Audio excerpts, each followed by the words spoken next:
오늘은 탄핵 이후 곧바로 진행될 조기 대선에 일찌감치 출사표를 내시고 도전하고 계시는 더불어민주당의 유력한 대선 후보 이재명 성남시장 모시고 자세한 말씀 들어보도록 하겠습니다. 시장님 어서 오십시오. 네, 불러주셔서 감사합니다. 요즘 불러준 데도 별로 없는데. 아, 그러세요? 요새 네. 저희가 좀 뜸했습니까? 뭐 오마이야 자주 오는데. 그러니까요. 네. 예, 저희가 거리에서도 좀 자주 그러게. 제일 많이 봅니다. 감사합니다. 자, 저희가 이제 워낙 현안이 많아서 현안을 네. 좀 여쭙도록 하겠습니다. 많은 국민들께서 광장에서 무려 18번이나 넘게 촛불을 들고 외쳤던 네. 박근혜 최순실 국정농단의 진실 규명을 위한 특검, 그리고 그 특검의 연장을 요구했지만 결국 국회에서 물 건너갔습니다. 네. 이 점은 좀 어떻게 평가하십니까? 뭐 이미 저는 이렇게 될 거라고 아쉽게도 미리 예상을 했었습니다.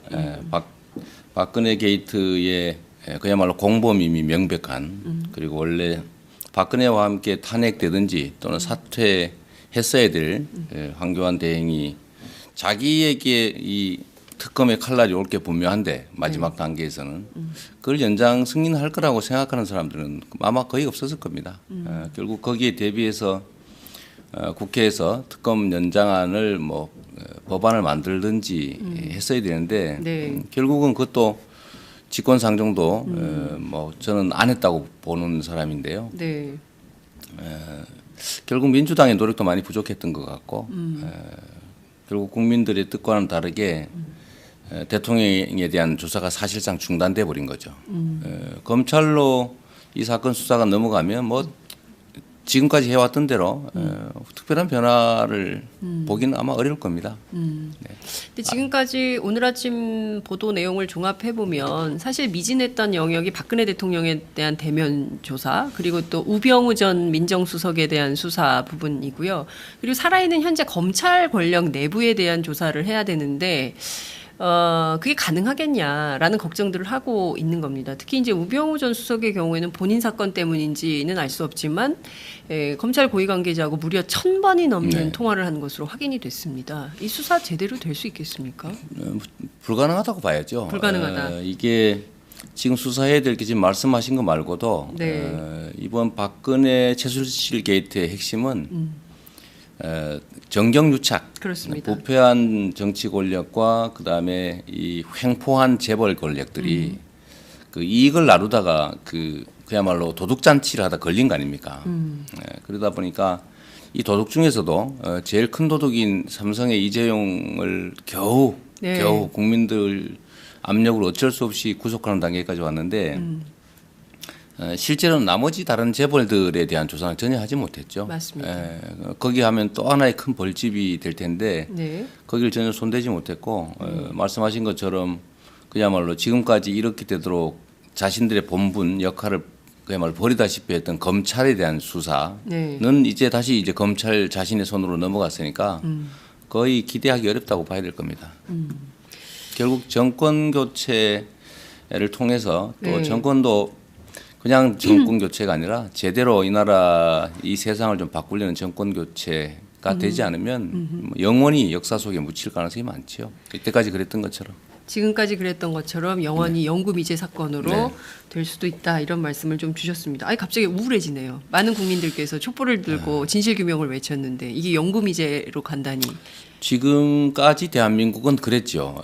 우리는 보통 탄핵 이런 것도 상식에 입각해서 보면 당연히 될 거라고 생각하지만 군사 쿠데타 전혀 네. 상식적이지 않았고 광주 학살 전혀 네. 상식적이지 않았고 네. 또 6.29 선언으로 네. 저들이 다시 집권하는 것 그것도 전혀 상식적으로 납득할 수 없는 일이었지만 실제로는 벌어졌습니다. 네.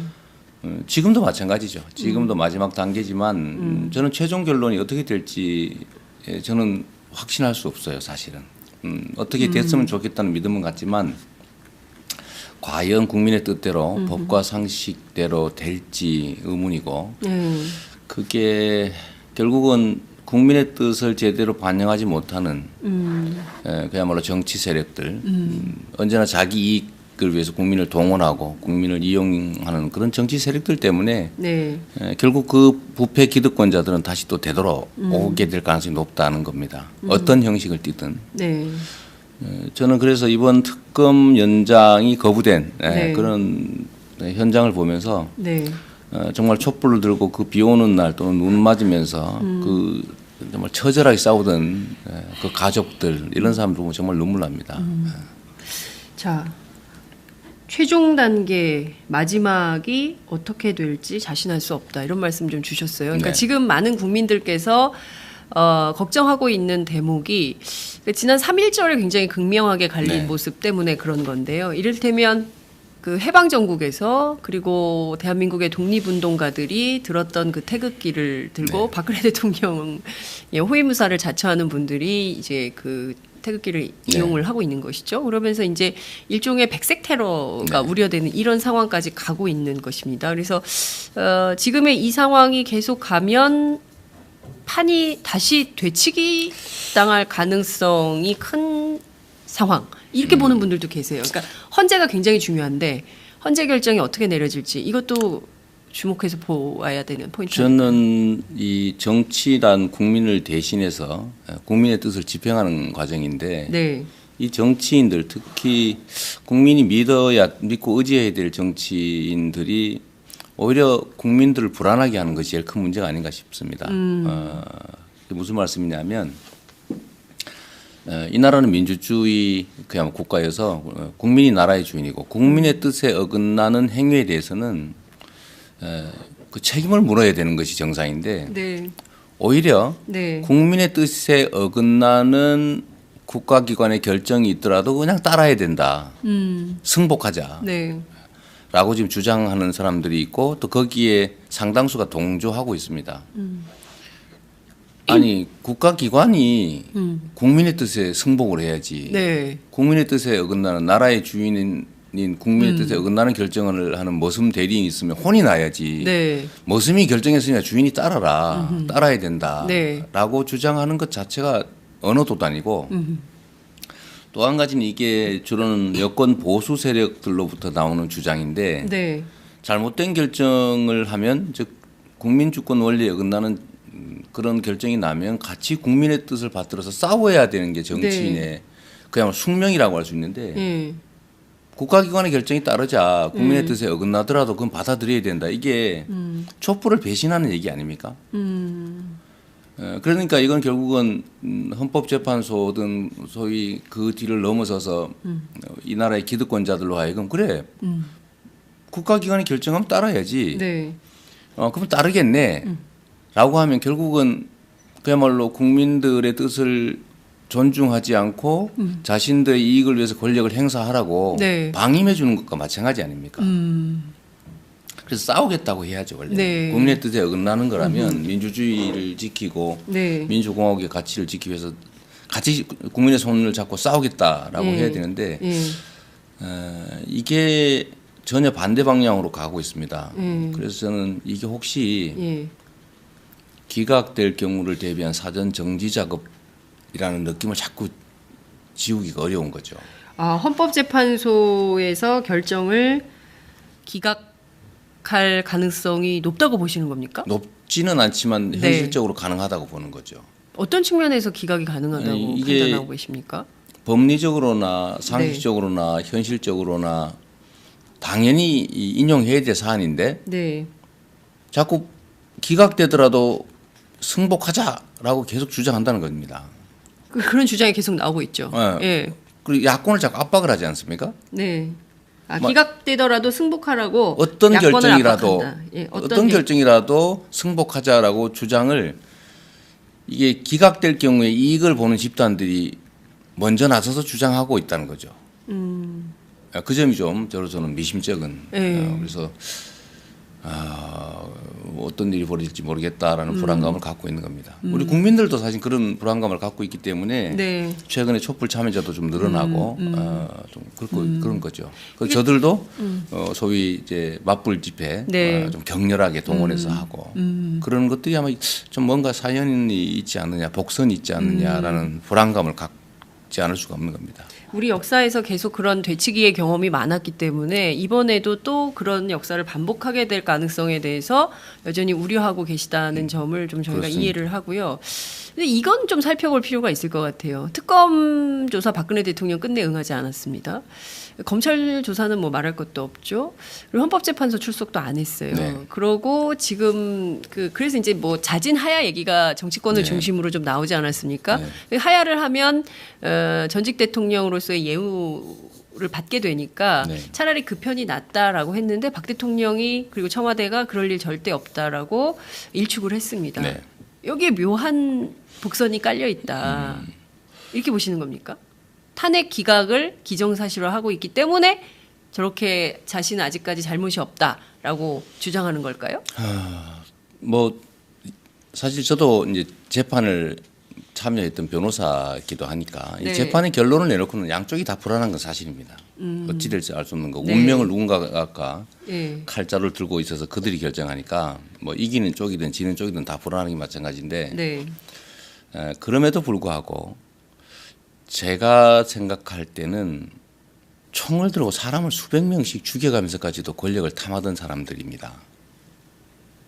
국가 질서를 완전히 뒤엎고 목숨 걸고 쿠데타를 하던 사람들이 바로 그들인데 국민들이 원하니까 쉽게 이렇게 물러서겠느냐. 이 사태를 너무 쉽게 생각하고 있는 경향이 있는 것 같은 거죠. 제가 볼 때는. 야권의 정치인들이. 야권의 정치인들이. 예. 다 끝났다고 생각하는 것 같아요.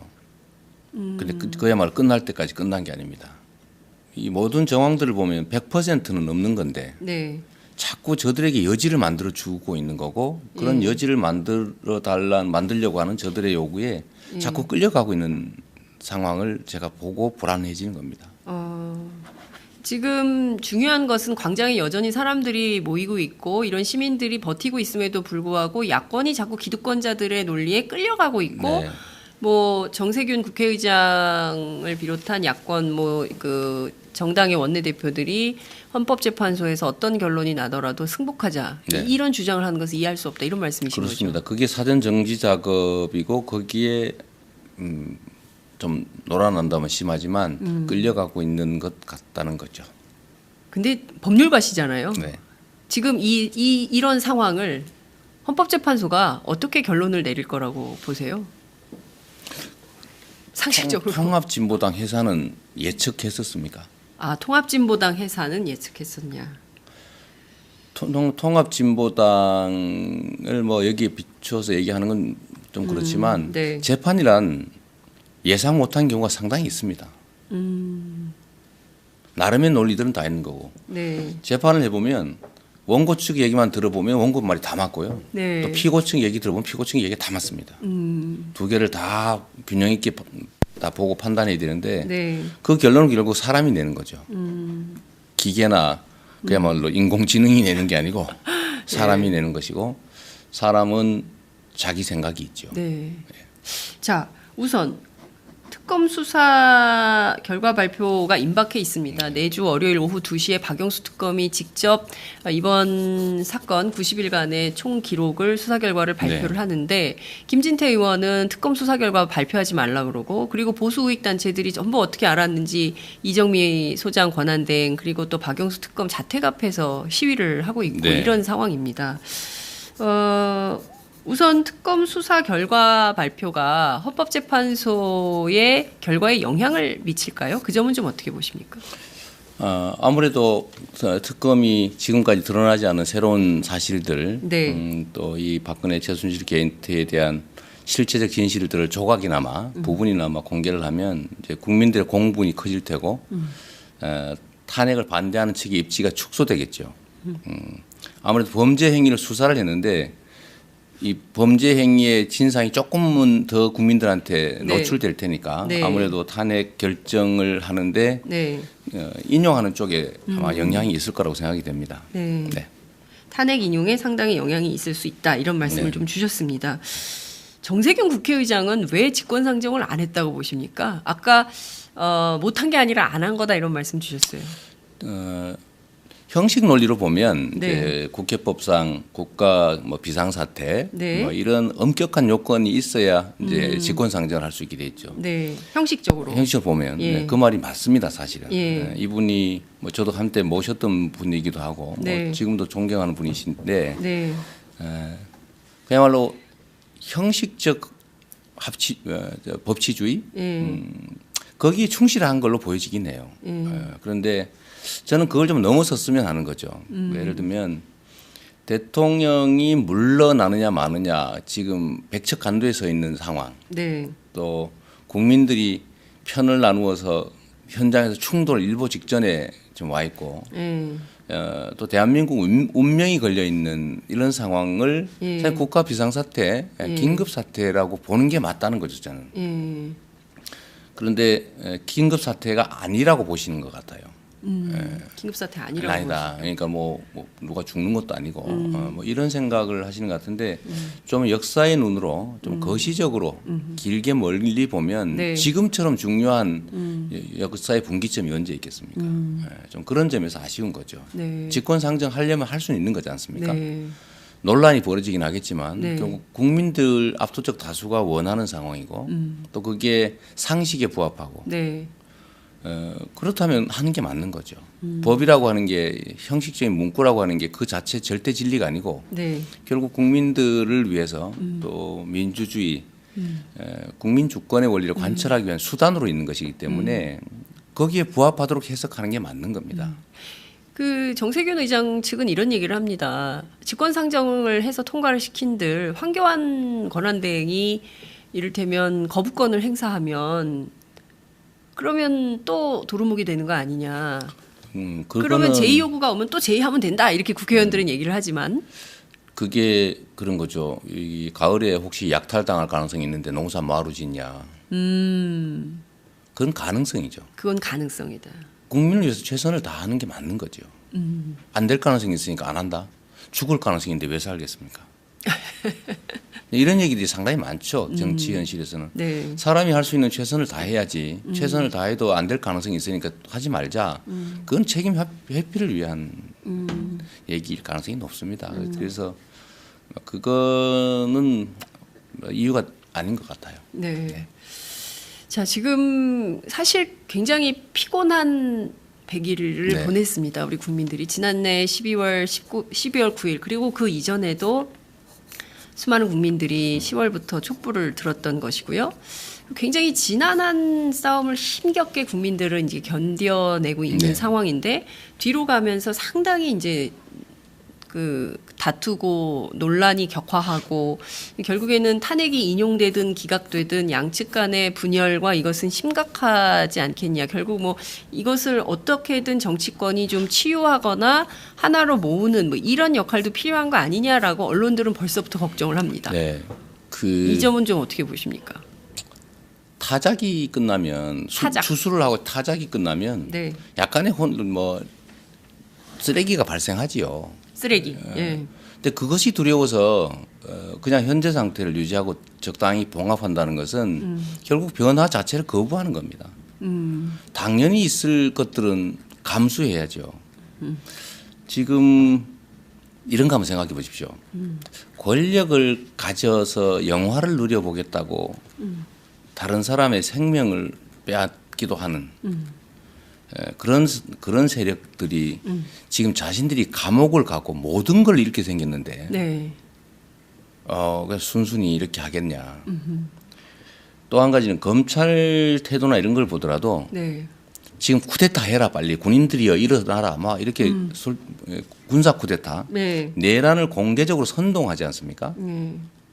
그런데 여기에 대해서도 아무런 제재가 없어요.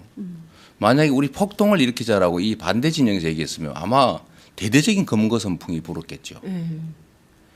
이게 총체적으로 이 나라를 지배하고 있는 집단들의 그 사고나 태도를 보여주는 겁니다. 만약에 어떤 결론이 나더라도 국민들 간의 충돌이 발생할 수 있고 네. 그렇기 때문에 그 수습을 위해서 네. 미리 서로 안 싸우기로 약속하자. 네. 정말 옳지 않은 얘기고 우리가 옳은 방향으로 가야지. 네. 가야 될 길로 가야지. 이게 다수가 이쪽으로 좋은 길, 바른 길로 가자고 하는데 소수가 발목을 잡으니 좀 이따 가자. 아니면 중간쯤으로 가자라고 하면 세상의 변화는 없는 거죠. 지금까지 그래왔던 겁니다. 그래서 바른 길로 가되 거기서 생기는 일시적 반발이나 이런 것들은 제가 보기에는 금방 수그러듭니다. 그게 대세와 흐름이라고 하는 거죠.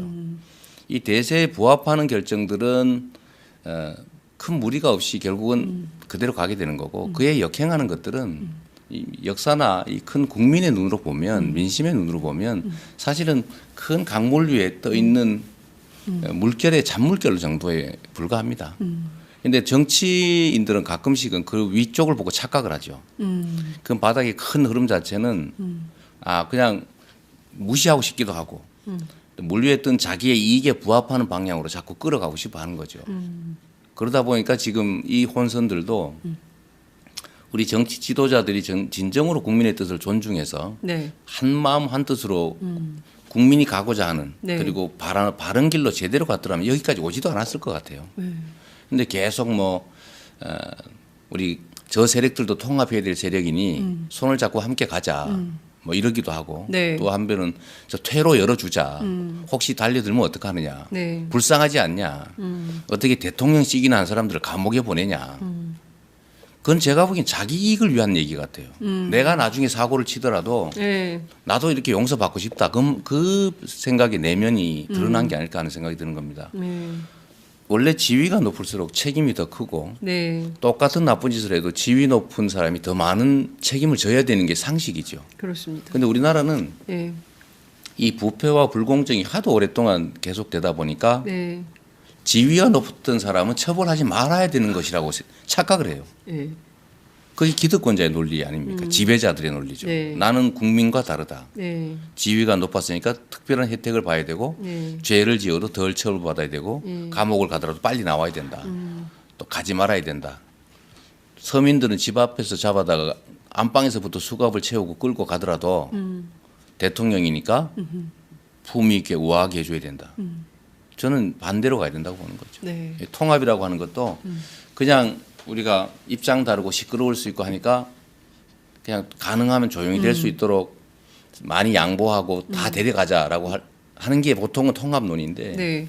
통합이란 책임을 질 사람들한테 명확하게 그 책임을 규명하고 책임을 지고 그다음에 사과와 반성의 전제 위에서 함께 가야 되는 거죠. 네. 근데 잘못했다고 인정도 안 하고 네. 책임도 지지 않은 사람들하고 같이 가야 되니까 다 용서하고 덮고 그냥 없는 걸로 치고 넘어가자. 그러면 다른 사람들로 하여금 저렇게 해서 권력을 가지면 다 저렇게 그냥 적당히 넘어갈 수 있구나 하는 확신을 주지 않습니까? 그렇죠. 끊임없이 반복되죠. 지금까지 그래 왔는데 이번에는 반드시 단절해야 됩니다. 반드시 단죄해야 네, 된다. 단절해야 됩니다. 단절, 단죄, 적폐 청산 네. 이런 게 필요하다 말씀 네, 주셨습니다. 자, 대연정을 둘러싸고 문재인 전 대표와 안희정 충남지사가 그야말로 제2의 격돌을 펼치고 있습니다. 앞서 이제 말씀 조금 주시긴 하셨는데요. 이를테면 그 자유한국당 그리고 그 통합을 위해서 다시 한번 또 세력 규합이 필요하다. 그리고 큰 세력을 만들어야 개혁도 가능한 거다. 이런 주장을 안희정 지사는 합니다. 어떻게 생각하십니까? 제가 그게 왜 웃으십니까? 아니 우리가 가야 될 길이 있습니다. 예를 들면 공정하고 그야말로 자유롭고 평등한 나라. 근데 그 공정하고 평등하고 자유로운 나라로 가는 길을 막고 거꾸로 가던 사람들이 있어요. 네. 소위 적폐 세력이죠. 네.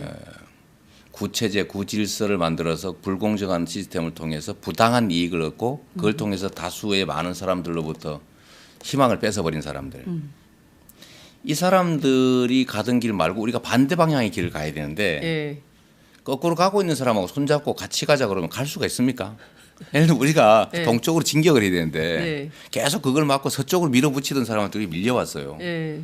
이 서쪽으로 가려던 사람들하고 손잡고 많이 뭉치면 네. 어느 쪽으로 갑니까? 그 사람들이 갑자기 다시. 마음을 싹 돌려먹고 동쪽으로 같이 가주겠답니까? 그렇게 잠깐 약속은 할 수 있겠죠. 세력에 눌려서. 근데 진짜로 그렇게 갑니까? 그래서 청산되어야 될 세력들과 손을 잡고 함께 청산하겠다? 네. 논리 모순이죠. 논리 묻습니다. 그리고 이게 정치권 자체에만 있는 게 아닙니다. 네. 청산돼야 될 사회의 본류는 경제 기득권자들이죠. 네. 이번 최순실 박근혜 게이트도 뿌리를 보면 네. 실제로는 재벌들이 자신들의 이익을 얻기 위해서 예. 부패한 정치 권력들을 하고 손을 잡고 국가 질서를 어지럽힌 거 아닙니까? 네. 그런데 이 정치 권력에서의 청산될 구태 정치 세력과 손잡는 것도 문제지만 네. 이것의 뿌리라고 할 수 있는 재벌 권력과 손잡는 것도 심각한 문제입니다.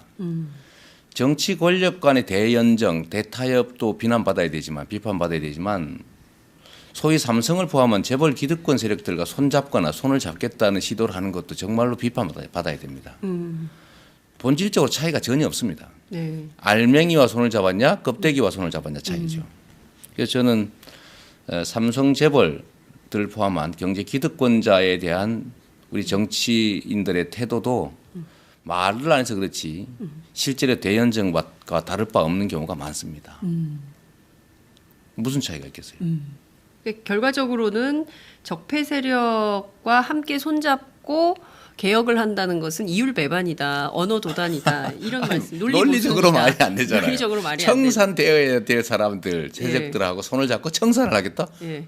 그 사람들한테 권력의 절반을 나눠줬으면 그 사람들이 청산하는 데 도움을 주겠어요? 청산을 방해하는 데 도움을 주겠어요? 자기를 죽이는 일에 네. 자기들이 참여하게 하겠다고요? 네. 그리고 자기를 죽이는 일에 무기를 나눠주겠다고요?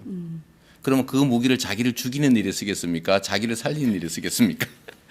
네, 그 있을 수 없는 일이다 네. 이런 말씀을 좀 주셨습니다. 지금 그 쟁점들이 이제 계속 형성이 좀 되고 있지만 제일 중요한 것은 우선 선탄핵, 네. 탄핵이 돼야 대선 국면이 열리는 건데 지금 이 탄핵 문제가 어떻게 될지는 알 수가 없다. 네. 이런 말씀을 좀 주시는 상황입니다. 그래도 합리적이고 상식적으로 국민들이 지금 이렇게까지 촛불을 들었는데 여기서 상식에 반하는 결정을 헌법재판소가 내릴까요? 저는 하지 않을 거라고 봅니다. 헌재가. 예. 저는 그게 역사에 남을 일이고 네. 군사 쿠데타의 버금가는 큰 파장을 빚을 수 있는 사건이기 때문에 네. 저는 뭐 헌법재판관들의 양식과 양심을 믿지요. 그리고 법과 상식을 믿고 네. 또 이게 과거와는 다르게 그래도 대명천지에 네. 국민들이 정말로 집단지성을 가지고 이 상황까지 만들어낼 정도이기 때문에 네. 거기에 반하는 결정을 하지 않을 거라고 믿습니다. 반하는 결정을 내리지 않을 거다라고 네. 믿는다 이런 말씀 주셨습니다. 몇 대 몇으로 예측하세요? 저는 뭐 도박계에는 별로 소질이 없어서 그건 자신이 없습니다. 예. 만장일치하면 좋겠어요. 만장일치하면 좋겠다 네. 이런 말씀 주셨습니다. 이제 곧바로 조기 대선 모두가 열리는 네. 거죠. 예컨대 이제 3월 10일 내주 금요일입니다. 또는 뭐 이정미 재판관 소장 권한대행 퇴임이 13일이니까 그 무렵, 그러니까 내주거나 그 다음 주거나 이제 결정이 내려지면 이제 곧바로 대통령 선거를 60일 안에 치러야 되는 이런 상황인 네. 건데요. 성남시장직은 유지한 채로 경선에 도전하시는 거죠? 네, 원래 뭐 특별히 두 가지를 병행하는데 문제를 느끼지 않습니다. 오늘도 할 일 다 하고 오고요. 아, 그러셨어요? 저녁 때도 하고 네. 또 어제는 하루 종일 네. 오전 빼고는 계속 네. 업무 보고 네. 별로 문제를 느끼지 않습니다. 아, 그러세요? 네. 강철 체력이시군요. 네, 그 정도는 할 수 있어야 네. 그 엄청난 국가 사무 일을 할 수 있겠죠. 초반에는 인기가 굉장히 좋으셨어요. 네. 근데 지지율이 갈수록 하락하고 있습니다. 이유가 뭐라고 생각하세요? 저는 잡초 같은 존재죠. 잡초? 정치 기득권자도 아니고 정치적으로 뭘 물려받은 유산을 물려받은 사람도 아니고 네. 또 거대한 뭐 정치 세력이 있는 것도 아니고 그냥 이 나라를 진정으로 바꾸고 싶어 하시는 소위 민초들 우리 국민 여러분들과 함께 그야말로 옛날에는 없던 새로운 길을 제가 만들어 오지 않습니까? 그 잠시 이제 잡초가 인기를 받아서 네. 좀 못 자랐는데 네. 결국은 다시 원래 자리로 돌아간 거죠. 기초단체장 대한민국 역사에 없는 그야말로 전무후무한 기초단체장이 대선 후보 반열로 불려 나왔는데요. 네. 이건 하나의 기적이죠. 아무것도 가진 것도 없지만 오로지 개인적인 역량, 그다음에 성남시장으로서의 실적과 그다음에 그 약속을 지키는 성과들 네. 또 그것이 객관적 수치로 증명되면서 우리 국민들께서 야 성남시장이라고 하는 작은 일을 맡겨도 저렇게 치열하게 열심히 잘해내는데 대통령직을 맡으면 얼마나 더 큰 좋은 일을 많이 할 수 있을까라는 기대 때문에 제가 이 자리에 있는 거 아닙니까? 그 자체가 이미 기적이라서 저는 이 기적이 계속될 거라고 보지요. 잠시 그야말로 이 그 큰 강물에 네. 지금 여론조사는 물결을 체크하는 거 아닙니까? 물결, 그렇죠. 물결을 체크하는 파고를 것인데 체크하는 뭐 거죠. 왼쪽으로 갔다가 오른쪽으로 갔다가 또 금방 올랐다 내려가기도 하지만 그 바닥에 흐르는 거대한 흐름들은 체크하지 못하죠. 마치 작년 총선이나 미국의 대선의 네. 뭐 경선과 본선의 결과를 전혀 여론조사가 맞추지 못한 것처럼. 그런데 특히 경선이라고 하는 거는 네. 국민이 모두 참여하는 것도 아니고 네. 한 2, 3% 정도의 아주 극소수 100명에 한 두세 명 정도가 참여해서 네. 어떤 후보를 만들면 세상이 바뀔 수 있을까? 네. 내가 세상을 바꾸고 싶은데 어떤 사람을 대통령으로 만들면 내 삶이 바뀔까를 생각하고 행동하는 극히 소수가 참여하는 그야말로 경기죠. 네. 거기에서는 제가 훨씬 더 유리하다는 생각을 하는 겁니다. 국민들은 아마 탄핵이 결정 나고 나면 네. 이런 판단을 하시게 될 겁니다.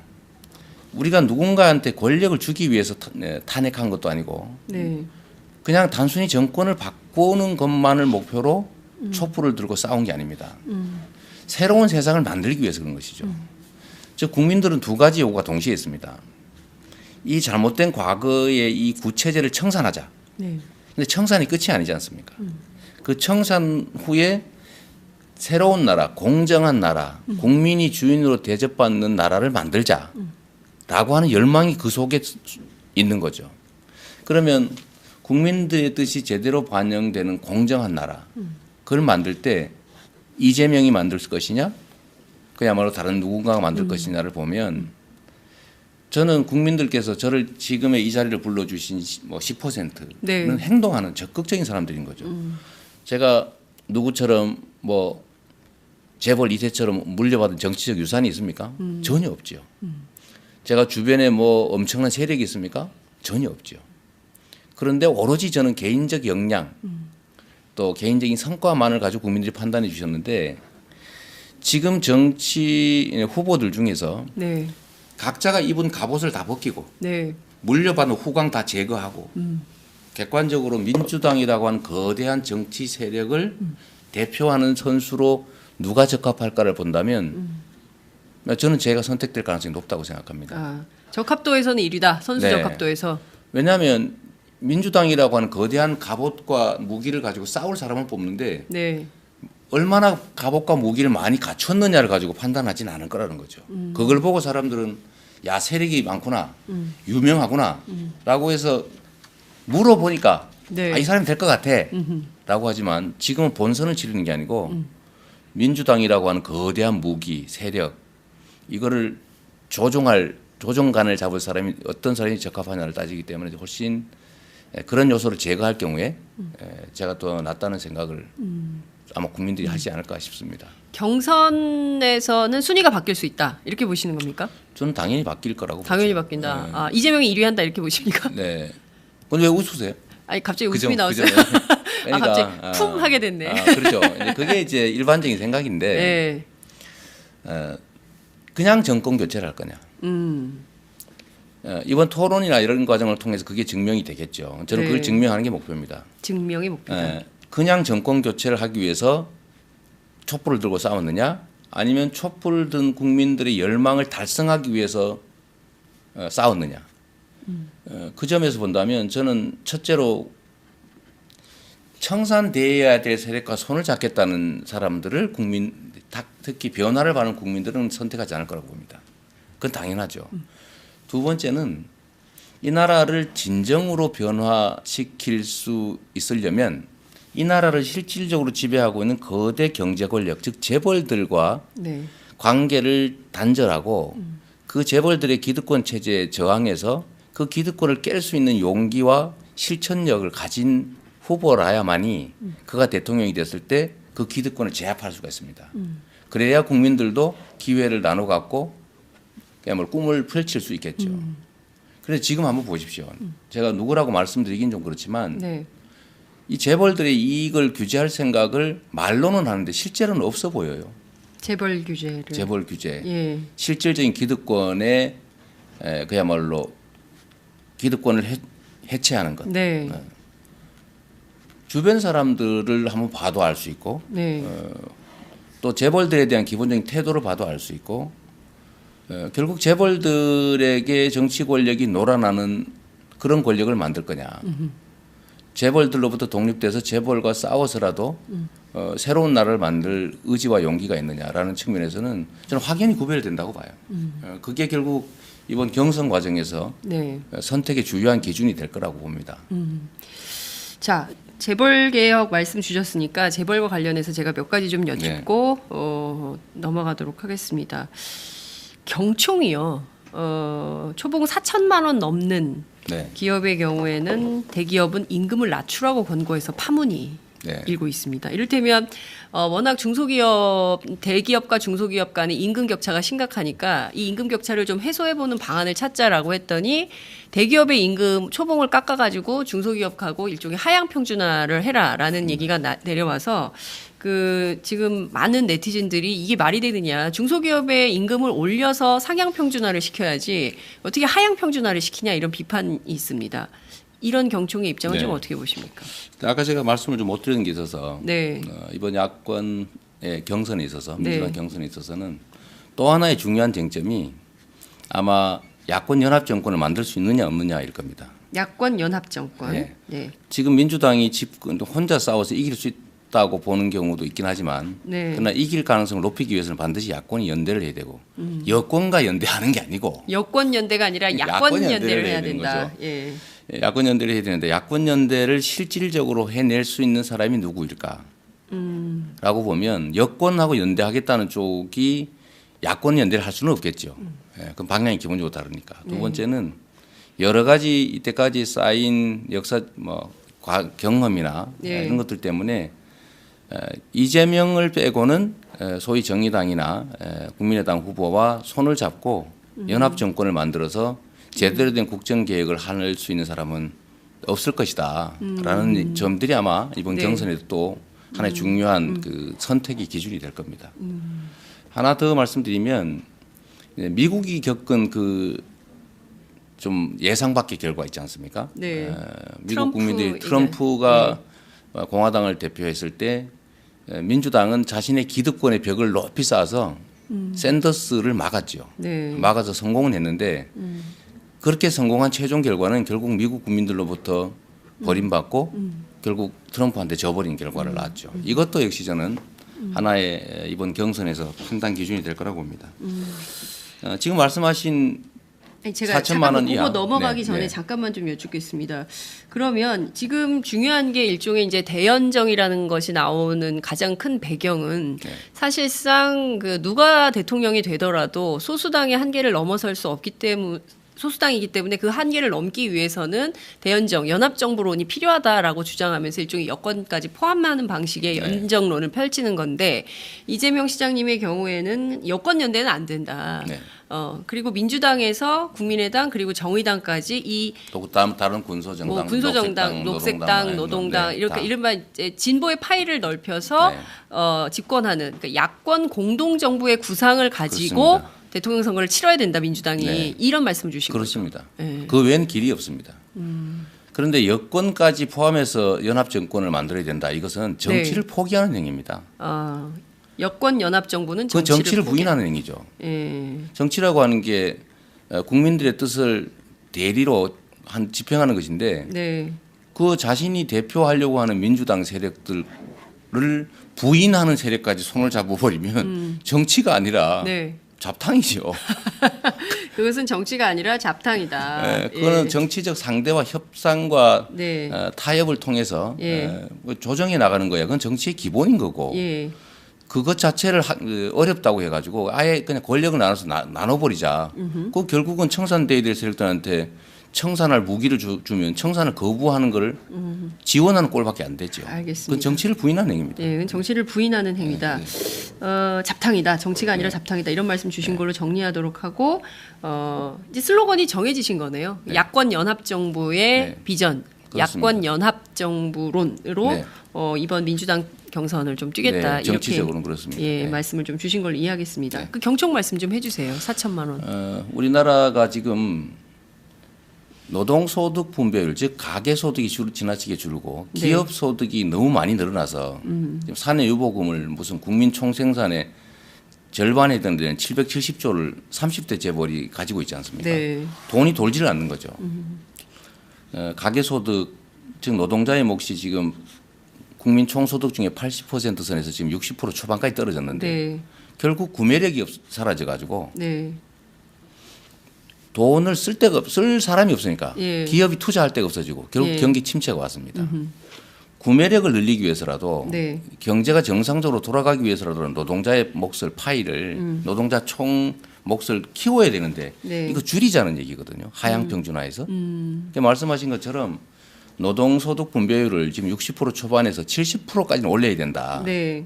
라고 하는 게 대체적인 경제학자들의 의견인데 네. 그러려면 노동자들의 몫이 늘어나는 방향으로 상향 평준화를 해 나가야 되는 거죠. 네. 노동자들을 보호하고 예. 노동 조건을 강화하고 네. 노동자들의 장시간 노동을 규제하고 노동자들의 힘을 키워서 즉 노동조합을 지원해서 네. 노동의 몫이 늘어나게 해야지. 세상에 이렇게 하면 언발의 오줌 누기로 당장은 좋을지 모르지만 점점 국민들의 구매력은 떨어지고 이거를 지금은 가계대출로 잠깐 때우다 그것도 한계에 도달했는데 줄어들면 줄어드는 만큼 기업 활동의 영역이 줄어듭니다. 그렇죠. 그러면 자기들도 죽습니다. 이 경총이라고 하는 데가 네. 저는 이렇게 수준 낮은 집단들인지 이해가 안 됩니다. 오히려 이런 데는 공정한 경쟁이 가능한 네. 그야말로 풀밭을 키워야 네. 토끼도 많아지고 토끼가 많아져야 호랑이도 잡아먹을 토끼가 있어 네. 살 거 아닙니까? 네. 근데 지금 풀밭이 사라지고 있는데 지금 토끼가 지금 줄어들고 있습니다. 네. 그런데 거기다가 풀밭을 더 줄이려고 하면 토끼를 또 더 많이 잡아가 쌓아놓으면 네. 나중에는 자기들이 굶어 죽습니다. 이 경제의 기본 원리인데 네. 이 기본 원리를 부인하는 이런 발언을 하는 게 저는 정말로 이해가 안 됩니다. 정말로 경제를 살리자는 건지 네. 어쩌면 이럴 수도 있죠. 임시적으로 경총이니까 네. 당장 자기들의 이익이 되면 네. 뭐 미래에 뭐 망하든지 말든지 상관이 없다. 또 그건 나의 관심사가 아니다. 이러는지는 혹시 모르겠어요. 네. 박병원 경총 회장이 이런 얘기를 했습니다. 최근에 당분간은 네. 경제에 도움되는 정치를 기대하기가 어렵다. 그러니까 이를테면 야권의 정치인들이 굉장히 승승장구하는 것에 대한 비판적 기조로 말씀을 하신 걸로 네. 보여지는데요. 이런 인식은 좀 어떻게 보세요? 언발에 오줌 누기 해야 되는데 네. 왜 언발에 오줌 누기 못 누기 않느냐. 네. 그런데 실제로 언발에 오줌을 누기면 안 됩니다. 좀 따뜻하겠다고. 동상 걸리거든요.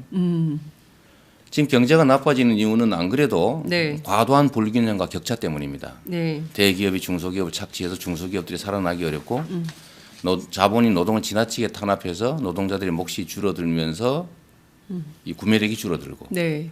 또 정부 몫은 계속 늘어나지 않고 고정돼 있다 보니까 복지 정책을 통해서 국민들의 그냥 가처분 소득을 늘리는 것도 네. OECD 평균에 비하면 턱없이 낮습니다. 네. 거의 기능을 못 하고 있죠. 네.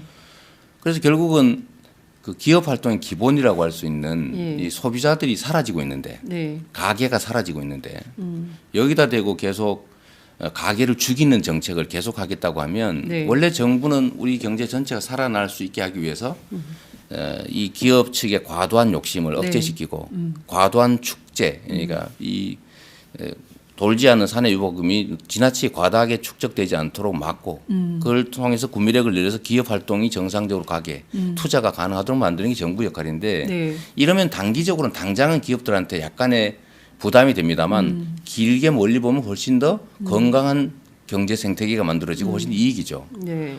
그래서 언발에 오줌을 누고 자꾸 춥다고 네. 언발에 오줌 누고 이러는 것들을 하지 말아라. 그건 건강에 나쁘다. 결국 발이 썩는다. 지금 당장은 따뜻한지 몰라도 그건 네. 옳지 않다라고 하는 거를 가지고 이걸 가지고 왜 못하게 하느냐. 우리 따뜻하고 싶다 지금 당장. 네. 네. 정말 이런 유치한 생각을 하고 있는 겁니다.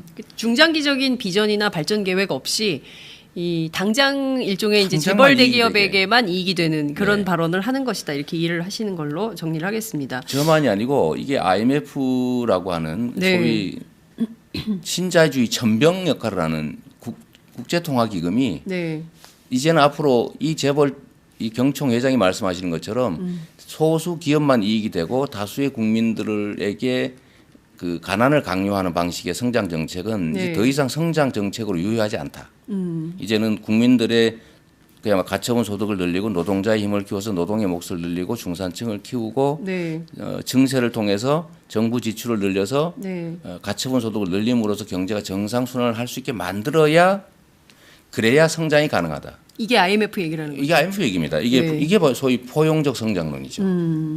그래서 이거를 모든 경제학자들, 양식 있는 경제학자 그리고 국제 금융기관들까지도 전 세계 자본주의 국가한테 성장의 새로운 틀로는 이런 포용적 성장을 해야 된다. 함께 성장해야 된다라고 하는 걸 권장하는데 그걸 부정하는 완전히 역행하는 주장입니다. 그렇군요. 자, 중요한 포인트는 말씀 주신 대로 이 심각한 이를테면은 소득 불균형 그리고 임금 불평등 이 문제를 어떻게 해소할 거냐. 그러니까 양극화 해소 방안이 뭐냐라는 것이 사실 이번 대선의 초미의 쟁점이 아닌가. 왜냐하면 다수 국민들이 느끼고 있는 가장 심각한 이슈이기 때문인데요. 어제 관련해서 노동정책도 발표하셨고 기본소득에 대한 것도 이제 계속 주장을 하고 계시는 건데 봤더니 이제 청년들한테는 연간 100만 원의 기본소득 그리고 유공자 등에게는 보훈 배당으로 100만 원 그리고 생애 주기별로도 각 배당이 있습니다. 그래서 아동, 청소년, 청년, 노인 그리고 장애인, 농수산 어업 종사자들에게도 각각 배당이 되고 토지 배당 30만 원 이런 것까지 다 돼 있는데요. 다 어디서 재원 마련을 할 거냐라고들 묻습니다. 네. 이거 합치면 43조 원, 44조 원 정도가 되는데요. 네. 지금 다른 후보들이 이런 거 저런 거 하겠다고 한 거 합치면 이거보다 훨씬 더 많습니다. 아 그래요? 예를 들어 한번 생각해 보시죠. 우리 안철수 후보 같은 경우에 대기업과 중소기업의 임금을 80% 선을 맞추고 차액을 정부가 다 대주겠다 이렇게 얘기하잖아요. 그 얼마 정도 될 것 같습니까? 이 얼마 정도 됩니까? 계산 불능입니다. 계산 불능. 엄청난 차이가 있잖아요. 예를 들면 뭐 1,000만 명 가까이가 1,000만 명이 뭡니까? 그 지금 뭐 노동자요? 네, 1,000만 노동자가 넘죠 지금. 2천만인데, 그러니까 그 채워줘야 될 대상을 1,000만만 잡더라도 돈이 얼마입니까? 그게 예를 들면 그런 거고 연간으로 따지면 사실 계산이 거의 불가능할 정도죠. 그 외에 뭐 다른 얘기는 할 필요는 없겠습니다만 1년에 우리가 국가 예산이 400조입니다. 400조 정도 되죠. 그리고 경직성 경비. 소위 이제 뭐 인건비, 의무 경비, 뭐 예를 들면 국방비 이런 건 뭐 줄이면 또 논란이 많으니까 그건 경직성 경비로 제외하고 완전 자유재량 예산이 142조입니다 올해. 자유재량 예산, 정부 예산. 정부가 마음대로 할 수 있는 거. 142조. 42조. 그걸 조정하는 게 정부의 역할이죠. 예산을 짤 때 이걸 가지고 예산을 짜는 겁니다. 이걸 가지고 재벌 대기업의 R&D 예산을 지원할 거냐, 어디다가 뭐 토목 예산으로 공사할 거냐. 그런 걸 정하기 때문에 충분히 여지가 있고요.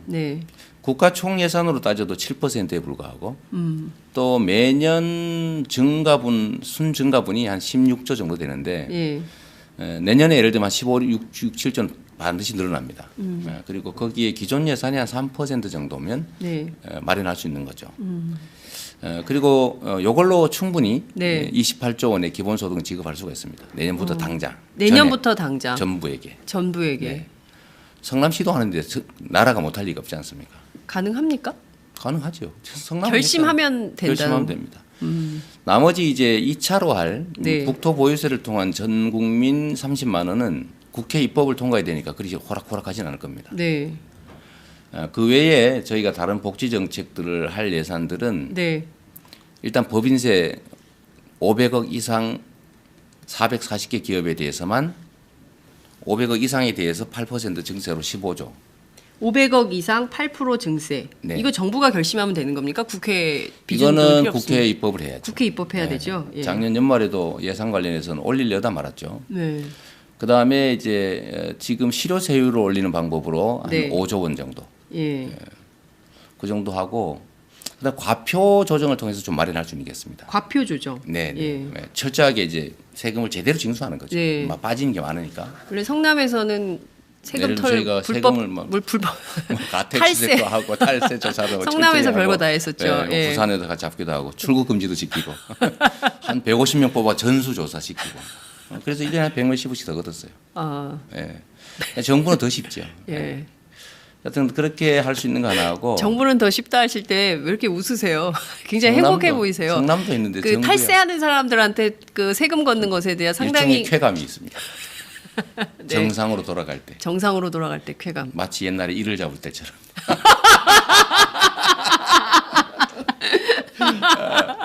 그 정상적인 예를 들어 세정을 통해서 할 수 있는 것도 많고, 네. 그 다음에 슈퍼리치 10억 이상 버는 사람들에 대해서 10억 이상에 대해서만 뭐 한 10% 증세하면 한 2조 네. 몇천억 정도 증세할 수 있습니다. 근데 그 정도만 해도 한 20 몇 조 되니까요. 네. 다른 복지 정책 할 수 있고 네. 분명히 말씀드리면 네. 기본소득은 증세 없이 현재 예산을 조정해서 지금 내년 당장 집행할 수 있습니다. 자, 안희정 충남지사의 네. 경우에는 기본소득은 정말 그 서구의 그 1,000명 이하의 도시국가 같은 작은 나라에서나 실험해 볼 수 있는 아주 급진적인 복지 정책인 걸로 이해를 하고 계신 것 같습니다. 그래서 그리고 이런 공짜 밥을 우리 국민은 원하지 않는다. 네. 예, 그리고 충분히 좋은 일자리를 많이 만들어서 청년들이 일하게 해야지 왜 기본소득을 주느냐. 제가 이제 안희정 지사 입장에서 질문을 네. 좀 드립니다. 지금까지 정부가 일자리를 만든다고 그야말로 청년 일자리에만 2조 천억, 네. 전체적으로 뭐 10몇 조씩 계속 쓰는데 네. 일자리가 생깁니까? 안 생겼어요. 왜 안 됐을까요? 정부의 일자리 정책이라고 하는 게 사실은 그야말로 단기적인 응급 처방, 예? 그걸로 기업들을 사실 지원했습니다. 청년을 2년 동안 고용하면 돈을 얼마 더 대준다. 이러니까 저임금이 고착화되고 2년 되면 다 잘라버리지 않습니까? 이건 청년 정책이 아니라 사실 청년 죽이는 정책이었죠. 네. 왜냐하면 정책의 기본이 약자인 다수를 실질적으로 지원하는 정책이 아니라 그걸 명분으로 언제나 소수의 강자한테 이익되는 정책을 해왔습니다. 지금 기본소득을 단순히 나눠주는 네. 복지 정책이라고 생각하는 것 자체가 사실 문제가 있어요. 무슨 말이냐면 지금 국민들의 가처분 소득이 적어서 유효 수요가 없어지고 그것 때문에 경기 침체가 오고 경제 순환이 지금 네. 속도가 떨어져서 침체가 온 건데 내수 경기 침체가 아주 예, 심각하죠. 그게 핵심이죠. 앞으로 예. 점점 더 심해질 예. 텐데 예. 그때 수요를 창출하는 것 자체가 경기 침체를 좀 벗어나는 중요한 도구가 됩니다. 네. 일본이 헬리콥터 머니도 뿌린 일이 있습니다. 하도 돈이 안 돌아. 안 돌아서. 강제로 돌기 위해서. 예. 그런데 저희가 28조 원 또는 43조 원을 그냥 주는 것도 아니고 반드시 한번 시장에서 쓸 수밖에 없는 지역 화폐로 지역 화폐. 지급하면 예를 들면 전국에 43조 원이 지역 화폐로 풀려서 네. 부산 같은 경우는 3조, 전남 같은 경우는 전남에만 1조 6천억. 이게 매년 해당 지역의 자영업자와 골목상권, 예. 재래시장에 강제로 쓰여진다고 생각해 보십시오. 예. 그래서 경제가 살아나죠. 이건 경제 성장 정책입니다. 경제 성장 네. 정책입니다. 그래서 이거를 단순히 나눠줘서 땅속으로 스며들듯이 사라져 버리는 아까운 돈이다, 낭비다라고 생각하는 것 자체에 문제가 있습니다. 정부 예산을 그러면 삼성전자에 40조를 줬다. 기술 개발 네. 실제로 몇 조씩 주고 있거든요. 그렇죠. R&D. 그러면 그게 경제에 쓰여지겠습니까? 그냥 사내 일부금으로 또 쌓일 뿐이죠. 그런데 이걸 국민들한테 40조를 주었다. 그럼 100% 쓰여집니다. 어떤 게 경제 성장에 도움이 되겠습니까? 경제 활성화에 획기적으로 도움이 되는 정책인 거죠. 네. 그럼 기존 복지 정책은 왜 놔두냐? 기존 복지 정책은 전달 비용이 너무 많이 듭니다. 똑같이 쓰더라도 최종 수요자인 국민에게 직접 전달되는 금액이 많으면 많을수록 경제 활성화에 훨씬 도움이 되죠. 네. 중간에서 세는 것보다는. 예. 그래서 이거는 기본소득에 대한 기본적인 이해를 좀 키우면 아마 이런 말씀을 좀 하지 않으실 것 같아요. 네. 이를테면 성남에서 한번 실험을 했었잖아요. 네. 성과가 있었습니까? 그렇습니다. 지금 성남시는 200억 정도. 네. 청년 배당, 그다음에 생활임금 성남시 시간당 8천을 주고 있으니까 네. 생활임금하고 뭐 최저임금의 차액, 네. 그다음에 산후조리비 예산 200억 정도 되는데 네. 이 200억 정도를 지역에다가 지역 화폐로 풀어서 반드시 쓰게 해놨더니 대형 유통점 이런 데 못 쓰게 하고요. 네. 했더니 골목 상권들의 매출이 늘어나서 재래시장에 빈 가게가 없어지고 있어요. 권리금이 오르고 있습니다. 매출이 한 20%씩 재래시장 오른다고 합니다. 그래요. 그런데 여기에 든 돈이 200억에 불과해서 겨우 1인당 2만 원에 불과해요. 결국 그 그것 가지고도 성남 시민 전체로 토탈리 하면 해봐야 예. 1인당 2만 원인데 예. 100만에 2만 원씩 200억인데 네. 그걸로 지역의 골목 상권이 살아나고 그 수정구라고 하는 것은 전국에서 창업하기 좋은 도시 두 번째가 됐습니다. 강남구에 이어서 아, 그래요. 객관적으로. 그래서 이게 만약 전 국민에게 지금 네. 제 계획대로 하면 1인당 85만 원에 해당이 되는데 네. 약 42배 정도의 금액이 전국에 골고루 사용되면 전국의 지역 경제와 자영업자, 네. 골목 상권, 재래시장이 얼마나 크게 살아나겠습니까? 1인당 2만 원으로도 성남의 재래시장이 살아나고 있어요. 네. 1인당 85만 원을 전국에 골고루 네. 자영업자한테 쓰게 하면 자영업자가 살아납니다. 지역 경제가 살아납니다. 서울과 지방 간의 격차가 줄어듭니다. 왜냐하면 농어민 배당이나 노인 네. 배당 시골이 훨씬 많지 않습니까? 그러니까요. 네. 그리고 그 농어민들은 30에서 64세까지도 다 주더라고요. 그 대신에 배당이. 노인이면 또 노인으로 받게 되고 그 예, 이하면 예, 이하로 받게 되는 예. 전원이 다 받게 되는 거예요. 농촌은. 예, 예, 농촌은 전원이 받더라고요. 전원이 받게 되는 예. 거죠. 그러니까 이게 금액이 엄청납니다. 다섯 누영이라고 하면 500만 원을 받게 되는 거죠. 그다음 30만 원을 추가로 받게 되면 450만 원을 받게 되는데 그 해외여행 450만 원을 매년 예. 해외여행은 못 가요. 해외여행 못 가요? 네, 왜냐하면 그런 용도를 못 쓰게 할 거예요. 못 쓰게 할 거예요. 네, 네. 네. 그 지역의 지역에서만. 재래시장 용도가 또는 정해- 용도를 일종의 제한하는 거죠. 지역 카페라 그러면 무슨 카드 이런 거 카드일 수도 있고 예. 상품권일 수도 있죠. 상품권. 전남사랑 상품권일 수도 있죠. 아, 그런 만들면 식으로. 되니까. 예. 그런 방식으로 해볼 수 있다라는 네. 말씀 좀 주셨습니다. 시간이 너무 많이 지나가지고 정책을 좀 여쭤보고 싶은데요. 네. 이를테면 어제도 이제 9개 청년 정책을 쭉 발표를 좀 하셨습니다. 노동 경찰을 10,000명 배치하겠다고 네. 하셨어요. 그러니까 대한민국에 전혀 없는 개념이거든요. 노동 경찰이라는 게 어떤 개념이고 이게 이제 일종의 보면은 공공의 일자리도 만들 수 있는 이런 영역도 되고 이분들이 무슨 어떤 역할을 지금 있는 근로감독관이 명칭이 너무 나쁩니다. 근로감독관. 네. 아. 왜 근로를 왜 감독합니까? 노동자를 보호하기 위한 노동경찰로 이름을 바꾸고 이게 지금 1,100명 정도 있는데 1,200명 좀 모자라게 있는데 네. 이걸 10,000명 정도로 늘려서 전 사업장의 불법 노동을 철저하게 감시해서 못하게 하는 거죠. 아. 초과 근로수당을 철저하게 지급하게 하고 예. 불법 장시간 노동에 대해서는 엄벌하고 예. 노동 환경이 엉터리인 곳은 개선하게 하고. 예. 근데 지금은 1,100명밖에 없으니까 예. 한 명이 노동자 1,500명, 15,000명 가까이, 14,000명 정도로 가난합니다. 실제로는 체불임금 신고 처리도 못하고 있는 상황이에요.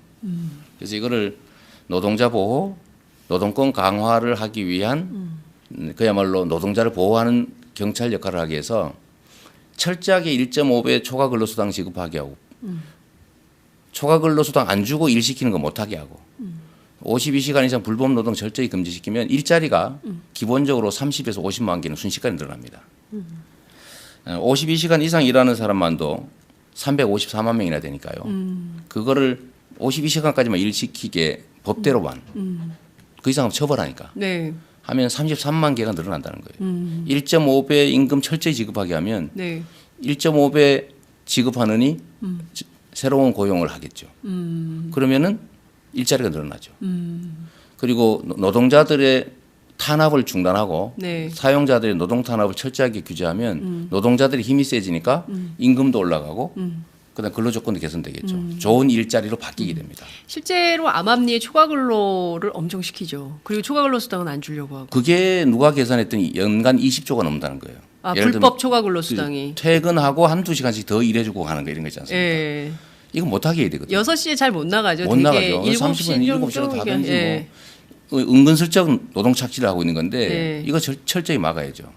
요 부분만 계산해도 20조가 넘더라는 거예요. 20조 원. 네. 네. 그럼 20조 원만 해도 1인당 돈이 얼마입니까? 그렇습니다. 국민 1인당. 예.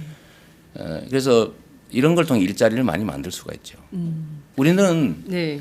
약자들을 탄압하고 소수의 강자에게 도움되는 권력 행위를 해왔기 때문에 권력 행사를 해왔기 때문에 네. 그래서 우리가 힘든 거예요. 그래서 우리가 약속한 것만 1단계로 먼저 지키게 하자. 네.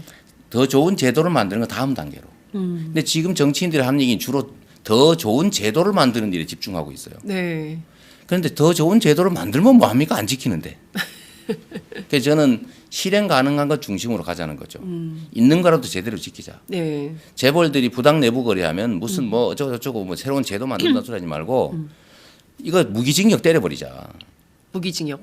예를 들면 미국이 그러지 않습니까? 네, 네. 수천억을 횡령하고 배임을 하는데 어떻게 집행유예로 나옵니까? 또 사면 받아가지고 다시 재벌 총수 다시 하고 네. 이런 것만 정말 가혹하다 싶을 정도로 엄벌하면. 엄벌하면 네. 그건 대통령이 결심하면 할 수 있는 일입니다. 자기가 그 대신 깨끗해야죠. 네. 재벌들하고 인연이 없어야지. 그죠? 이 재벌들과 강자들하고 인연. 네. 인연도 없고 그들의 네. 도움을 받지 말아야 됩니다. 네. 저한테 돈 주겠다는 사람이 있어요. 그래요? 재벌이요? 뭐 누구라고 할 수는 없고 예. 제가 다 막지요. 나중에 다 그게 족쇄니까. 네. 그래서 우리는 10만 원짜리, 3만 원짜리로 지금 사람 몇 명 하고 있지 않습니까? 예. 그래도 많이 도와주고 계신데 네. 얼마나 모으셨습니까? 지금 저는 9억 넘었다는 얘기는 들었는데 9억이나 넘으셨어요. 오늘 방송 보시고 좀 더 도와주시면 좋겠어요. 예. 네. 자, 하여튼 뭐 네. 그런 것들을 통해서 강자들 중심의 정책이 아니라 약자 중심의 정책으로 전환하는 것만으로도 국회 입법 없이 대통령이 할 수 있는 일이 너무 많습니다. 네. 그래서 이거 노동경찰도 제대로만 하면 노동자들도 행복하고 그다음에 경제도 살고 네. 일자리도 늘어나고 네. 모두에게 도움되죠. 예. 안 하고 있는 거예요. 예. 자, 조세와 관련해서 토지 보유세를 네. 신설하시겠다고 하셨습니다. 노무현 정부 때 가장 문제가 됐던 게 종부세. 네. 언론으로부터 보수 언론으로부터 집중 공격을 받았고 사실 살기도 힘든데 집 한 채 네. 있다는 이유만으로 세금을 이렇게 뜯어가니 내가 도대체 살 수가 없다라는 네. 것이 소위 이제 강남 부자들의 인식이기도 했습니다. 뿐만 아니라 전 국민이 이제 종부세라면 막 부르르 떨었죠. 자기는 대상자도 아닌데 대상자도 아닌데 막 부르르 떨고 국가가 엄청난 세금을 폭탄을 때린다. 예, 세금 폭탄론이 바로 그때 나온 겁니다. 자, 토지 보유세라는 것이 어떤 의미가 있고 이것이 어떤 대상자들에게 부과되는 것인지요. 그게 이재명의 실력이죠. 아, 이재명의 실력이다. 네, 이 왜냐하면 네. 성남시정도 똑같은 걸 하지만 네. 저는 시민들을 설득해서 시민들의 손으로 성남시 선거를 만들어냈습니다. 새누리당 국회 시의원들이 훨씬 숫자가 많아서 뭐든지 부결 삭감을 했는데 저는 시민들의 힘을 빌어서 제가 지향하고자 하는 정책들을 다 관철해냈죠. 국가 운영도 마찬가지입니다. 국민들이 동의하고 국민들의 힘을 통해서 기득권자들의 벽을 넘어야 됩니다. 네. 국토보유세는 종부세하고 비슷하면서도 완전히 다릅니다. 종부세는 내면은 국가의 다른 예산으로 써버리지 않습니까? 네. 저는 국토보유세는 거두면 100% 국민들한테 전액 돌려줍니다. 토지 보유세요. 기본소득 목적세가 되는 거죠. 아. 요 세금은 국가가 딴 데 쓰지 않습니다. 기본소득 목적세. 네, 100% 예. 국민들한테 다 돌려주는 거죠. 그래서 30만 원씩 돌려주기 위해서는 네. 15조 원이 필요한데 네. 그 15조 원을 걷어서 전 국민한테 돌려주니까 국민들 입장에서는 100% 돌려받는 거니까 불만이 없죠. 일단 안 내고 안 받아도 되는 거 아니에요, 그럼? 내고 받는 게 좋습니다. 왜냐하면 네. 국민의 절반은 땅이 없습니다. 맞습니다. 아, 땅이 없네. 땅이 없어요. 그리고 나머지 절반도 땅이 있는데 주로는 집터, 네. 집 한 채 있는 거에 집터, 대지 있는 게 거의 다예요. 네. 그런데 땅을 극소수가 독점하고 있습니다. 그러면 극소수는 내는 것보다도 덜 받겠지만 네. 압도적 다수는 아예 안 내거나 네. 내는 것보다 많이 받게 되죠. 가족 단위로 따지면 4인 가족이면 120만 원을 받게 되는데 네. 120만 원 낼 사람 거의 없습니다. 세금으로 네. 토지 보유세로 낼 수 있는 그래서 사람이 우리 국민 여러분들이 혹시 나는 혹시 더 내는 거 아닐까 걱정하는 거를 제가 해소하려고 예. 기본소득 계산기를 만들어놨어요. 그러니까요. 사이트 들어가면 사이트에 들어가면 예. 기본소득 계산기에 가서 본인 거 계산해 보실 수 있어요. 저희는 120만 원 나오더라고요. 남더라고요. 이게 젊은 분들만 예, 계신 거지. 예. 예. 청년도 없고 노인도 예. 없는 거죠. 다 보니까 그래요. 예, 예. 예. 그러면은 국토가 예를 들면 네. 6,500조 자산 가치가 있습니다. 토지가. 네. 그리고 우리나라가 연간 350조 가까이 예. 예를 들면 임대소득, 양도소득이 생깁니다. 그런데 이 6,500조의 자산에 대해서 세금을 보유세를 얼마 내고 있냐면 지금 9조 내고 있어요. 0.1%. 아, 그래요.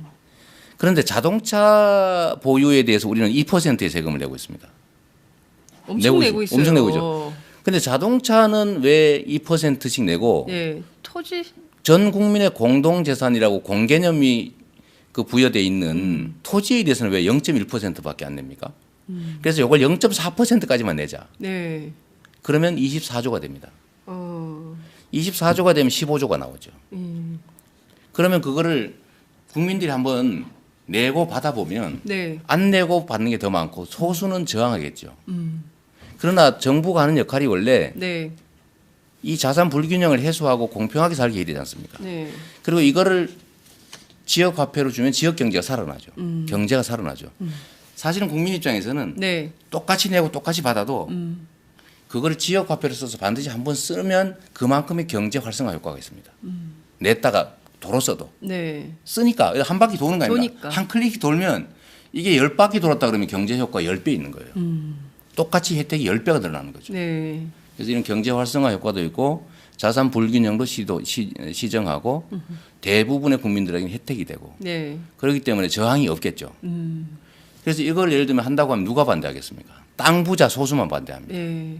그러나 기득권자 소수의 저항을 이겨내고 다수의 많은 사람이 혜택을 보게 만드는 것이 네. 바로 정치가 할 일이고 정부의 역할인 겁니다. 그래서 이건 별로 저항을 걱정 안 하죠. 기득권자의 소수가 힘이 셉니다. 이를테면 언론. 언론사들이 보수 언론사들이 땅을 많이 갖고 있습니다. 그럴 수 있죠. 예.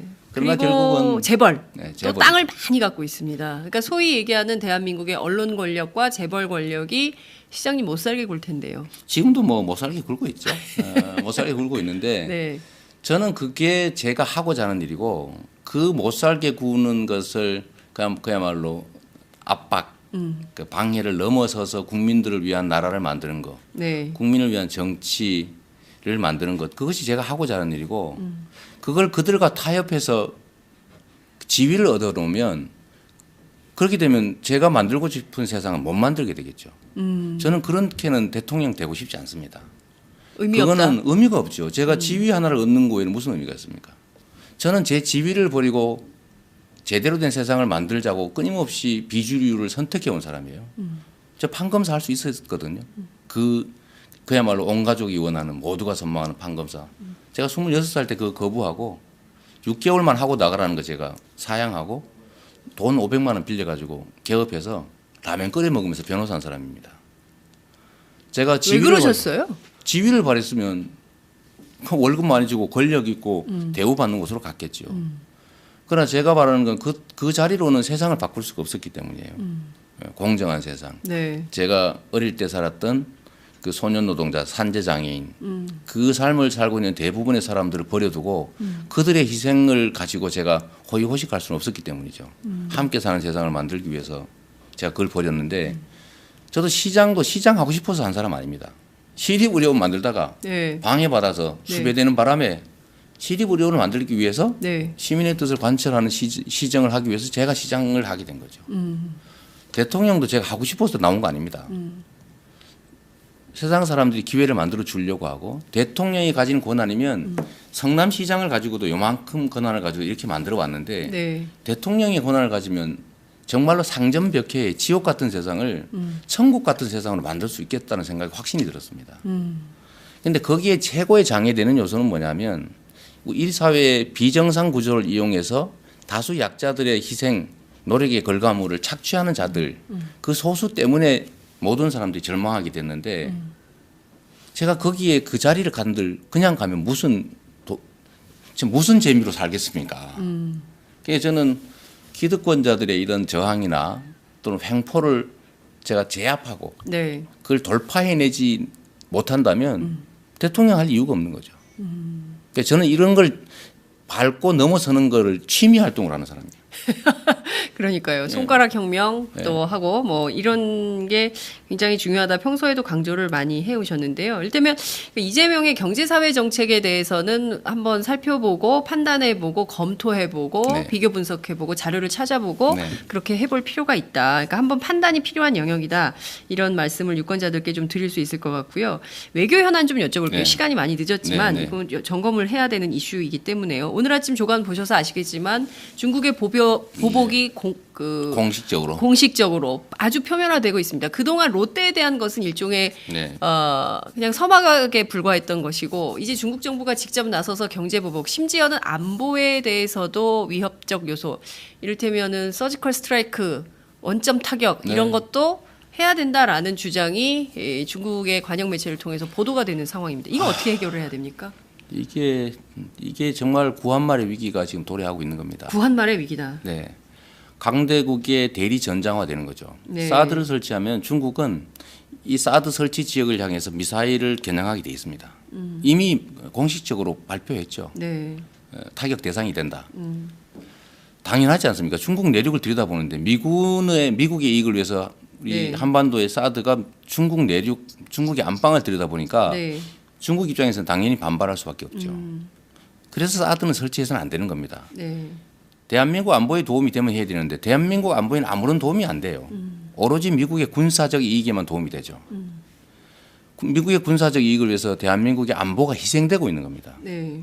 남북 간 충돌, 군사 충돌 외에 이제 중미 충돌, 군사 충돌도 우리 걱정해야 되게 됐고 엄청난 경제적 피해를 입게 됐고 북한은 이 사드 배치로 인한 국제 공조가 깨짐으로 인해서 네.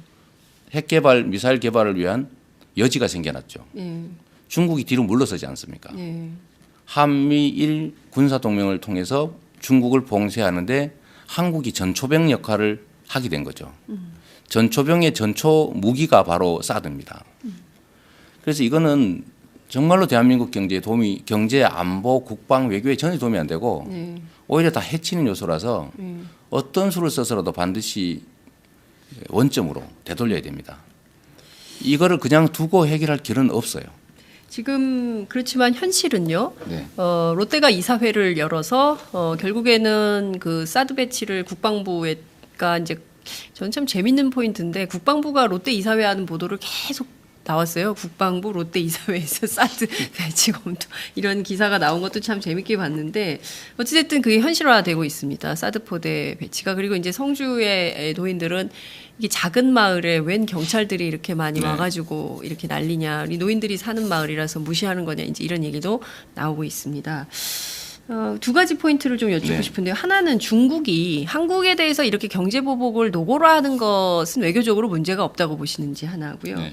또 하나는 현실적으로 원래 이제 사드 배치가 12월이었는데 5월로 땡기려고 하는 것은 국내 정치용으로 활용할 목적이 있는 것은 아니냐. 이 점은 좀 어떻게 네. 강고하게 좀 나가야 된다고 보시는지요? 첫째는 중국이 우리에게 이런 식으로 과도하게 제재하는 것은 옳지 않습니다. 네. 중국에 대해서도 우리가 할 말을 해야죠. 이건 국내 문제이다. 또 우리가 군사적으로 또는 외교적으로 필요해서 우리가 우리 국토 안에서 하는 행위를 가지고 이런 식으로 제재하는 건 과하다라고 말해야죠. 그런데 문제는 이렇게 되지 않도록 만드는 게 외교적 능력입니다. 우리가 중국과 미국 사이에 끼어서 양쪽에 끼인 존재가 되느냐, 양쪽을 주체적으로 활용하는 자주적 독립국가가 되느냐는 우리의 선택이 달려 있는 거죠. 그래서 이 문제를 중국을 원망하거나 항의한다고 중국이 이거 원망하는구나 하지 말자 하겠습니까? 자신들의 군사적 이익이 달려 있는데 네. 그러지 않도록 만들어내야죠. 예, 문제는 우리가 만들어낸 겁니다. 두 번째는 조기에 설치하려고 하는 것은 선거에 이용하는 측면도 있겠죠. 네. 예, 안보하면 국민들이 언제나 안보를 악용하는 세력들에 네. 이용당한 측면들이 없지 않았으니까. 네. 그러나 저는 이번 선거 국면에 이용하기 위해서 앞당긴다는 측면이 있다고 하더라도 국민들이 거기에 넘어가지 않을 거라고 확신합니다. 이때까지 이용당한 것만도 억울한데 또 당할 일은 없다는 생각이 듭니다. 그리고 이거는 이번 정치 국면에 활용하는 것도 있겠지만 또 한 가지는 새로운 대통령이 생겼을 때 만약 저 같은 경우에는 중단시킬 거거든요. 바로. 바로 중단한다. 네, 바로 중단이죠. 사드. 예. 네, 네. 중단하고 예. 협상을 시작하겠죠. 빨리 한 발짝이라도 더 가까이 갖다 놓자 이런 작전 같습니다. 새로운 대통령이 뽑히기 전에. 일단은 현상을 막는 건 쉬운데 네. 현 상태 동결은 쉬운데 예. 되돌리는 물리적 행동은 그리 간단치가 않습니다. 일단 갖다 놓으면 되돌리긴 굉장히 어렵다는 거죠. 도로 그래서 싸가라 그 이럴 수 상태, 없다는 예. 거죠. 싸가라고 요구해야 되지만 복잡해지죠. 예. 어려워지죠. 예. 그래서 그들도 이런 유동 국면에서 빨리 한 발짝이라도 더 전진해 놓으려는 거죠. 미국 입장에서는. 뭐 그러나 저는 어떤 경우라도 네. 잘못 끼인 단추는 다시 끼워야지 위에 단추 잘못 끼워놓고 아무리 잘 끼워봐야 예. 그 사람이 그 모양이 그렇죠. 나겠습니까? 네. 이건 미봉책으로 해결될 수 있는 일이 아닙니다. 그래서 대통령이 될 사람은 이런 국가적 위기를 국익의 관점에서 용기와 추진력을 가지고 강단을 가지고 밀어붙일 수 있어야죠. 네. 미국 트럼프가 밀어붙이듯이 예를 들면 시진핑이 밀어붙이듯이 아베가 밀어붙이듯이 우리도 같이 밀어붙여야 우리의 여지가 생겨나지 밀어붙이는데 아이고 그러십니까 점잖게 한 발짝씩 뒤로 물려주면 우리의 설 자리는 없어져 버리죠. 주도하지 않으면 주도를 당할 당한다. 수밖에 네. 없는 거다. 알겠습니다. 북한 문제 잠깐 여쭙겠습니다. 시간이 너무 많이 지났지만 그래도 제가 이 문제 여쭙겠습니다. 남북 관계 문제 굉장히 위중한 상황으로 빠져들고 있습니다. 핵미사일 뭐 미사일 실험하고 뭐 이런 것뿐만 아니라 김정남 암살에 대해서 국제사회가 다시 테러 지원국으로 지정해야 된다는 요구도 높아지고 있습니다. 남북관계 풀어야 되는 측면도 있는 건데요. 우리 입장에서 보자면 개성공단 문제도 심각하고 그리고 이제 금강산 관광 문제도 좀 다시 재개해야 되는 거 아니냐라는 국민적 요구는 있지만 과연 이게 되겠냐. 남북관계 문제는 좀 어떻게 해소 방안을 갖고 계십니까? 지금까지 왔던 방식으로는 더 나빠진다고 하는 게 증명된 거죠. 제재 압박 일변도 정책, 네. 우리가 손을 떼고 외국의 주변 강국의 한반도의 운명을 맡겨놓은 결과는 점점점 나빠진다. 네. 이미 10년간 증명된 사실이기 때문에 이제 다시 또 이것도 원점으로 돌아와서 다시 생각해봐야죠. 제재 압박만이 아니라 대화 협상이라고 하는 유용한 카드를 지금은 갖다 버렸는데 도로 찾아와야 됩니다. 그 카드까지 써서 융통성 있게 정책을 구사해야죠. 네. 그리고 이 근본적 문제의 원인을 제거하도록 해야 됩니다. 원인은 놔둔 채 대증요법을 아무리 한들 군사적 긴장과 대결만 격화되죠. 비용만 늘어나고 한반도의 안정성은 점점 헤쳐지고 평화와 통일은 멀어지는 거죠. 안보, 외교, 국방정책, 대북정책의 핵심은 네. 평화를 지키는 겁니다. 평화를 지키는 데서 더 나아가서 서로에게 이익되는 길로 가는 거죠. 그리고 장기적으로 통일로 가야 됩니다. 근데 지금까지와 방식으로는 도저히 안 되기 때문에 네. 체제 불안을 느끼지 않도록 근본적인 원인을 제거하는 일에서부터 이 문제 시작돼야 되고 첫 단추는 네. 끊어진 대화의 통로를 열고 군사와 경제를 구분하고 정치와 민간 영역도 구분하고 해서 개성공단도 재개하고 협조는 하면서 군사적으로 봤을 때 북한이 핵 개발을 하지 않아도 될 수 있는 조건을 만들어 가는 거죠. 그리고 핵 동결하고 축소하고 장기적으로 비핵화로 갈 수 있습니다. 우리가 주도하고 우리가 정말로 진정 국익의 입장에서 제대로만 대응한다면. 그리고 좀 더 나아가서는 체제 안전에 위협을 느끼고 있어서 자꾸 핵무기 개발하고 하니까 평화협정 체결하고 네. 북미 수교 지원해주고 동북아의 다자 안보 체제를 만들어서 서로 체제에 대해서 안정을 느낄 수 있도록 네. 장기적으로 만들어야 근본적인 문제가 해결이 되죠. 그리고 핵 개발을 하는 것보다는 네. 협력을 하는 것이 훨씬 북한에 이익이 된다는 확신을 심어주고 네. 실제로 그걸 보장하고 그걸 통해서 그들만 이익을 보는 게 아니라 우리가 더 많은 이익을 얻어내는 길이 충분히 있기 때문에 네. 그 길로 가야 문제가 기본적으로 해결된다. 그렇게 생각합니다. 알겠습니다. 시간이 너무 지나서요. 이제는 마무리를 좀 해야 될 것 같습니다. 많은 분들께서 댓글로 그리고 카카오톡으로 의견을 많이 주셨는데요. 제가 한 가지만 전달을 하겠습니다. 프랑스 파리입니다. 소마이님께서 전화를 주셨는데요. 시장님 피곤해 보이세요. 힘내십시오. 응원합니다. 이런 의견이 피곤해 보이신다고. 네. 일정이 많으신. 아무래도 일정이 많으니까 피곤하고요. 네. 제가 생각보다는 튼튼하고 또 건강하니까 걱정하지 마십시오. 좀 더 그럼 밝게 할까요? 요새 사실은 네. 저보고 너무 가벼워 보인다. 네? 이래서 제가 좀 무게를 좀 잡다 보니까 아무래도 좀 가라앉아 보이는 측면이 있는 것 같아요. 저는 지지율이 떨어져서 이렇게 무거워지시나 했더니 아니, 그건 지지율이 아니군요. 올라가려면 네. 국가 지도자의 이미지를 갖고 안정감을 느낄 수 있도록 네. 해야 된대요. 예. 그래서 누가 그럽니까? 많이 그렇던데. 아, 그래요? 네. 네. 그래서 제가 내용은 다 유지하되 네. 이제 변방 장수가 네. 막 갑옷 입고 막 흙 묻히고 예. 막 거름터기 속에 있다가 한양에 왔더니 일부에서 예. 또 스타일이 안 맞다고 자꾸 그래서 스타일 제가 옷을 좀 맞추느라고. 살짝 바꾸는 중이어서 네. 그 때문에 좀 적응이 안 되시는지도 모르겠어요. 예. 근데 그걸 알겠습니다. 피곤한 건 아닙니다. 예. 네. 변방의 사이다답게 예, 국민들을 많이 즐겁게 네. 예, 해주시면 좋을 것 같다는 당부 말씀 드리겠습니다. 왜냐하면 요새 우울한 뉴스들이 굉장히 많고 네. 혹여 이러다가 상황이 뒤집히는 거 아닌가에 대한 역사적 우려를 하는 분들이 많기 때문에 싸우더라도 발걸음 경쾌하게 네. 가셨으면 좋겠다는 말씀 좀 드리고 싶습니다. 시간이 다 돼서 끝으로 한 말씀 부탁드리려고 했는데 네. 하시고 싶으시죠? 뭐 간단하게 한 말씀만 드리죠. 네. 우리 지지자분들한테 좀 말씀을 드려야 될 것 같아요. 이런 기회에. 네. 일단 민주당이라고 하는 거대한 정치 세력을 대표할 그 정치 세력을 지휘할 후보를 뽑는 겁니다. 그래서 그 후보는 그 능력이 있느냐 또 실적이 있느냐 실제로 앞으로 잘할 수 있느냐를 보고 판단을 해야지 그 사람이 어느 가문 출신이냐 그 사람 옆에 얼마나 많은 세력이 있느냐를 가지고 판단하면 사실은 그거는 후보 경선의 취지에 맞지 않습니다. 저도 한때 지지율 막 올라가고 이럴 때 많은 분들이 옆에서 도와주겠다고 하셨거든요. 근데 제가 사실은 좀 스탠바이 했습니다. 왜냐하면 세력을 쌓으면 제가 민주당의 대표가 됐을 때 민주당이 기존의 당이라고 하는 거대 세력과의 조화를 어떻게 해결할 수 있겠습니까? 제가 민주당을 점령하기 위해서 경선에 나온 게 아닙니다. 민주당이라고 하는 거대 정치 세력을 대표하기 위해서 나온 거죠.